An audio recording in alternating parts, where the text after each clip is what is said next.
الرحمن الرحیم د ملکان ډیویژن او د ملکان ضلع او خاص کر د ساکوټ غیورو عوامو ته دا یو میسج ورسول غواړم نن په ساکوټ کې چې کم سړي د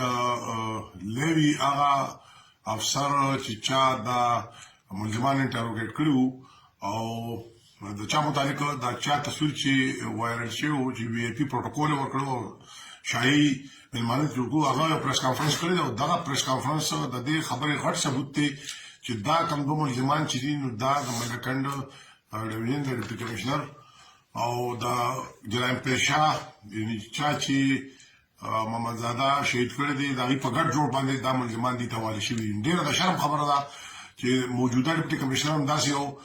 منفي یعنی نیگیټیو کردار ادا کړ چې کوم تیر ډیپټي کمشنر کړو تیر ډیپټي کمشنر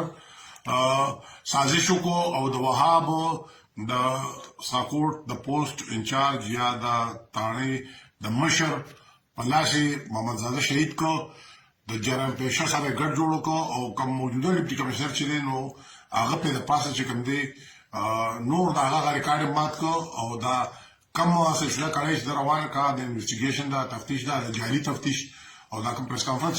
جو روان کړی د دې خبرې دا ثبوت دی چې یو خو یو ظلم دا شو چې محمد زاده د ملکان انتظامی شهید کړ دویم ظلم دا شو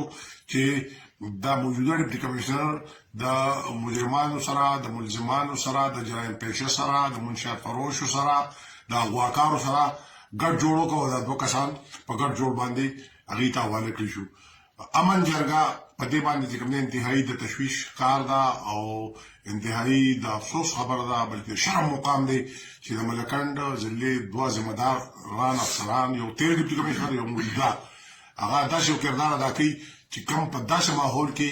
چې په کوم کې د خلکو جذبات انتها ته خطي او د ملکند ډیویژن نه یوازې بلکې ټول پاکستان ټولي صوبې عوام انتهایی مشتعل دي دا خبر کوم چې اوس موږ مزید په دې خبرو باندې کمپرمایز نکو ان شاء الله سبا موږ ځان له تګلاره ټاکلې ده او لای عمل ان شاء الله سار نو اوسو خدایو خبره زکوم چې د محمد زاده شهید ویني رنگ راوړی دی او ان شاء الله د منشیاتو خاتمه د سود انډر پلي او د نورو درانو خاتمه د کار لفټینګ دا به ان شاء الله خیری مونږه د صوبې د ګډ ګډ نکو او د محمد زاده شهید کوم مقصد چې دا چې کمیشنو نو هغه له دوام ورکول لپاره ان شاء الله مونږه چې کوم تګلار ټاکو نو په دغه باندې پوره عمل کوو زما